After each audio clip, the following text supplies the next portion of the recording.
Suppose a student initially at rest starts to run, and the coefficients of friction between the student and the ground, the coefficient of kinetic friction is 0.85, and the coefficient of static friction is 0.90.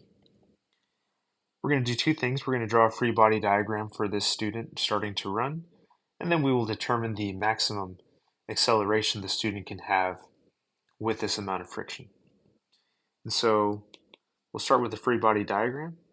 You should pause the video and try doing this on your own, see what you come up with for the free body diagram. And then watch the video and compare. There is a gravitational force on the student. There is a normal force from the ground on the student. And most students figure that there must be a force that is pushing them forward. So I see a lot of, like this, or maybe they call it F1. And we're used to just drawing friction going the other direction. But for a student starting to run, let's think about this. What happens when you're running, or walking for that matter, is you're putting a friction force on the ground, and you're pushing back. The ground will, Newton's third law, you push on the ground backward, the ground will push you forward with that same friction force. And so this is actually the free body diagram for a student starting to run. Okay, friction is propelling them forward. That's this force. So let's do part B. We're going to determine the maximum acceleration for the student.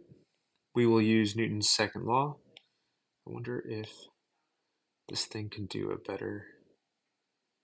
Yeah, that's not bad. Cool, and we want to figure out the maximum acceleration. So, clearly we're going to write friction force in here.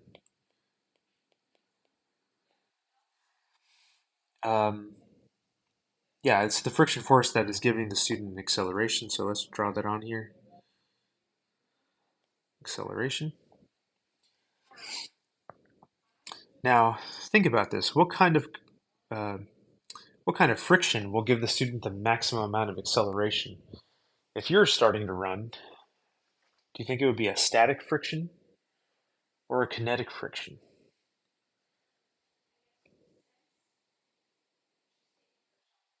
And so the answer, of course, is static friction. Kinetic friction is a slipping friction, and you don't want to be slipping when you're trying to have your maximum accelerate, or you're trying to accelerate. Um, imagine trying to run on some slick surface versus running on a surface that has a lot of friction, a really like rough surface. I'm reminded of basketball players. Throughout the course of a game, there's a lot of dust that collects on the bottom of their shoe, and they start kind of slipping a little bit. The floor gets kind of slippery. So what they'll do is they'll wipe the bottom of their shoes, and um, they won't slip, and it will increase the friction on their shoes. So this is going to be a static friction. And for static friction, we have mu sub s times Fn. I'm sorry, so the static friction is less than or equal to mu sub s Fn. But because we're determining the maximum, we can just kind of use the friction force equals mu sub s Fn. So remember, you can't always do that, but in these special cases, we're going to get away with doing this.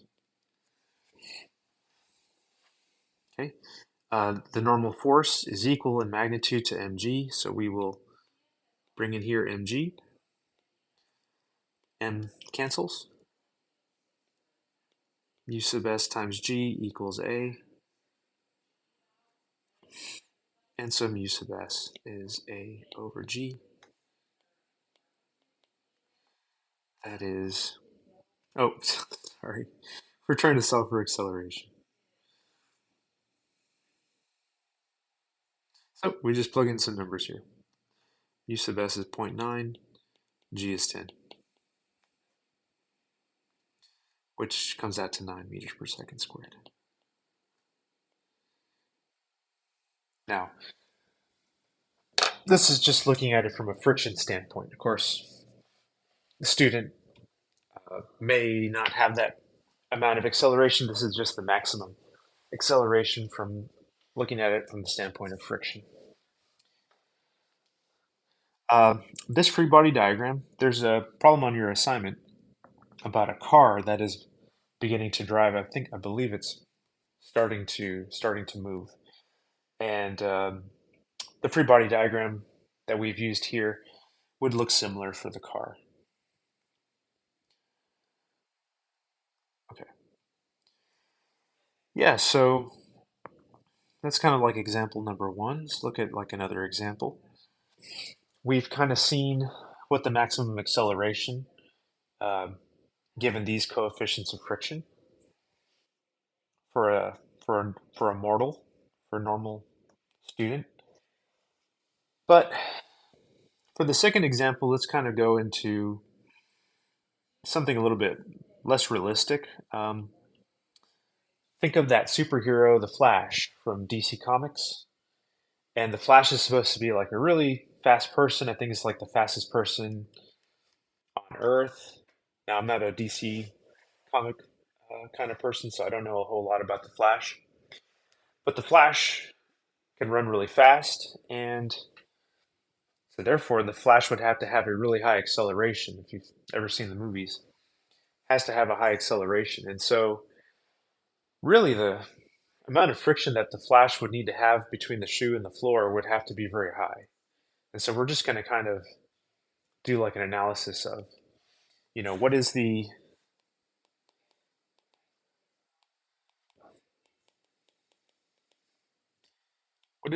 minimum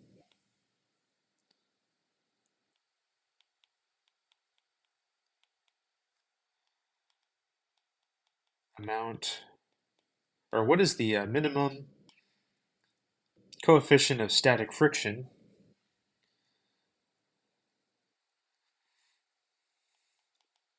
for the Flash?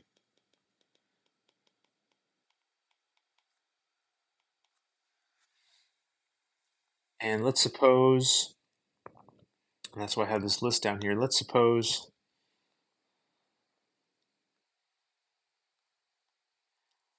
the Flash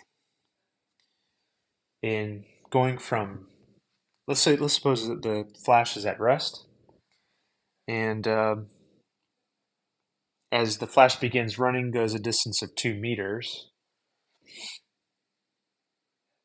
And in those 2 meters, the Flash gets up to, let's just say, 1,000 meters per second,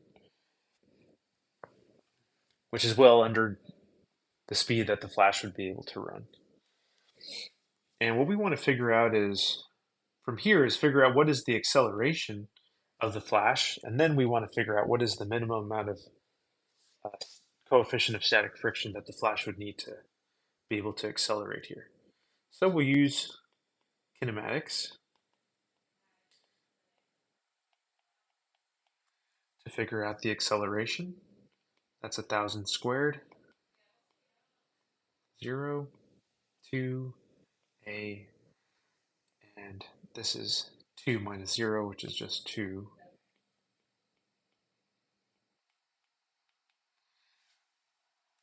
So that's 1 million is equal to 4a.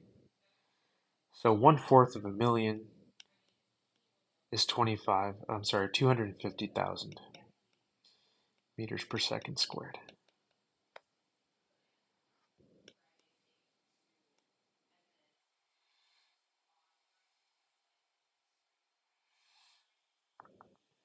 Cool. Now the free body diagram for the Flash.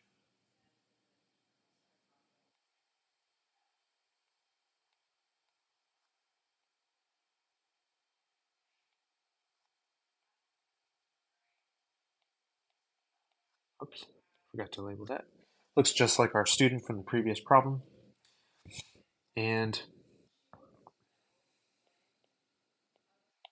Let's use Newton's second law.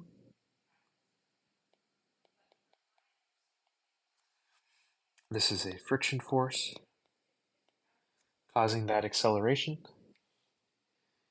Now we know acceleration. What we're looking for here is the coefficient of static friction. And again, we're looking for the minimum amount of coefficient of static friction for the flash.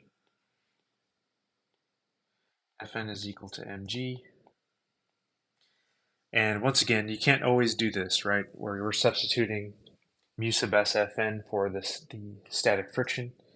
But because we're looking for the minimum, we're going to get away with this.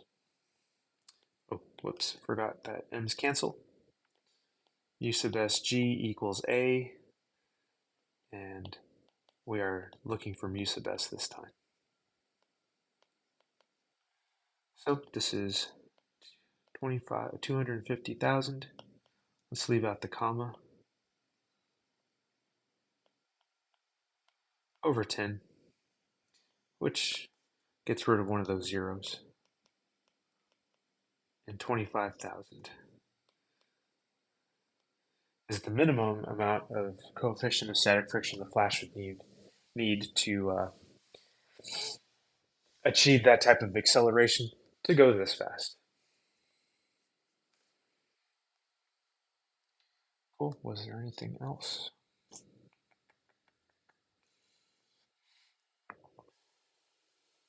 Nope, that was it.